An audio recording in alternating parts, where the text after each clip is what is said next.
മുണ്ടക്കൈ ചൂരൽമല ദുരന്തത്തിൽ 3 മാസങ്ങൾക്ക് ശേഷമാണ് സംസ്ഥാന സർക്കാർ കണക്ക് നൽകിയതെന്ന് കേന്ദ്രമന്ത്രി ജോർജ് കുര്യൻ.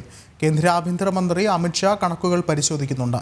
പുനരധിവാസ പാക്കേജിൽ ഉടൻ തീരുമാനമുണ്ടാകുമെന്നാണ് പ്രതീക്ഷയെന്ന് മന്ത്രി പറഞ്ഞു. 214 കോടി രൂപ ചോദിച്ചെടുത്ത 290 കോടി രൂപ കൊടുത്തു. ദുരന്തമുണ്ടായ സമയത്ത് താൻ അവിടെ സന്ദർശനം നടത്തിയപ്പോൾ സംസ്ഥാനത്തെ MLAയോ MPയോ മന്ത്രിമാരോ ആരും തന്നെ ഉണ്ടായിരുന്നില്ലെന്നും അദ്ദേഹം കുറ്റപ്പെടുത്തി. കേരളം കൊടുത്തിട്ടുണ്ട് അതിൻ്റെ കണക്ക്. അപ്പോൾ അത് അതിൻ്റെ നടപടി അനുസരിച്ച് ഉടനെ ഉണ്ടാകും. അമിത്ഷാ പറഞ്ഞിട്ടുമുണ്ട്. ഞാനവിടെ പോയല്ലോ, നിങ്ങളില്ലായിരുന്നല്ലോ, ആരുമില്ലായിരുന്നു. MLA ഇല്ലായിരുന്നു, MP ഇല്ലായിരുന്നു, ആരുമില്ല. അപ്പോൾ അത് ഞാൻ കണ്ടയാളാണ്. അപ്പോൾ അതിൻ്റെ വേദന എനിക്കുണ്ട്. തീർച്ചയായിട്ടും അത് ഉടനെ ഉണ്ടാവും. അതിനിടയിൽ ആവശ്യപ്പെട്ടത് 214 കോടി രൂപയാണ്. അതിന് 2 പ്രാവശ്യമായിട്ട് 145.5% വീതം അവർക്ക് പൈസ കൊടുക്കും. എത്രയും പെട്ടെന്ന് പൈസ കൊടുക്കുക എന്നുള്ളതാണ് ദുരന്ത നിവാരണ കാര്യത്തിൽ ചെയ്യുന്നത്.